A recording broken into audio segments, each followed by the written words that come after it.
केंद्रीय गृह मंत्री अमित शाह के 7 मार्च को उत्तराखंड दौरे को लेकर भाजपा और सरकार उत्साहित है, जबकि कांग्रेस लगातार हमलावर है।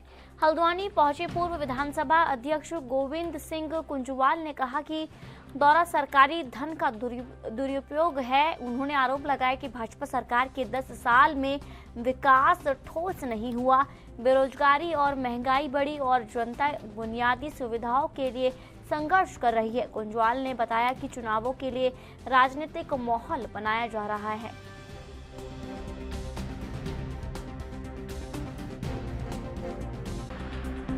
कल यानी 7 मार्च को केंद्रीय गृह मंत्री अमित शाह का उत्तराखंड में एक दिवसीय दौरा होना है और इस दौरे को लेकर के उत्तराखंड सरकार और बीजेपी कार्यकर्ताओं में उत्साह का माहौल देखा जा रहा है।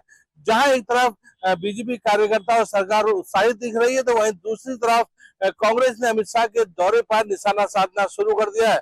कांग्रेस के अति वरिष्ठ चेहरे पूर्व विधानसभा अध्यक्ष गोविंद सिंह कुंजवाल ने हल्द्वानी पहुंचकर कहा कि अमित शाह का ये दौरा केवल सरकारी धन का दुरुपयोग है, क्योंकि उत्तराखंड सरकार यानी बीजेपी सरकार के द्वारा कोई कार्य ऐसा नहीं हुआ है जो तारीफ योग्य हो।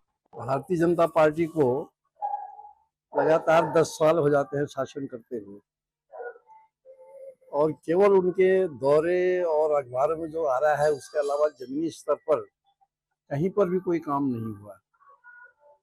बेरोजगारी अपनी जगह पर है, महंगाई चरम पर है और क्षेत्र का विकास कहीं पर हो नहीं रहा है। और ऐसे में लगातार दौरा करके मैं समझता हूँ सरकारी धन का दुरुपयोग ही माना जाएगा, उससे कोई बहुत बड़ा लाभ होने वाला नहीं है।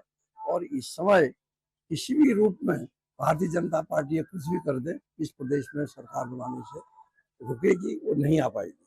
देखिए, कोई मतलब अगर ठीक से विवेचना की जाएगी तो मैं समझता हूँ इन सरकार का 10 साल का कार्यकाल सबसे रद्दी सरकारों में रहा है, और केवल हवाई फायरिंग जरूर कर रहे हैं। और इसी को दिखाने के लिए माननीय गृह मंत्री जी का भी दौरा हो रहा है, और ये दूसरी बार का इसी दरमियान का दूसरी बार का उनका दौरा है।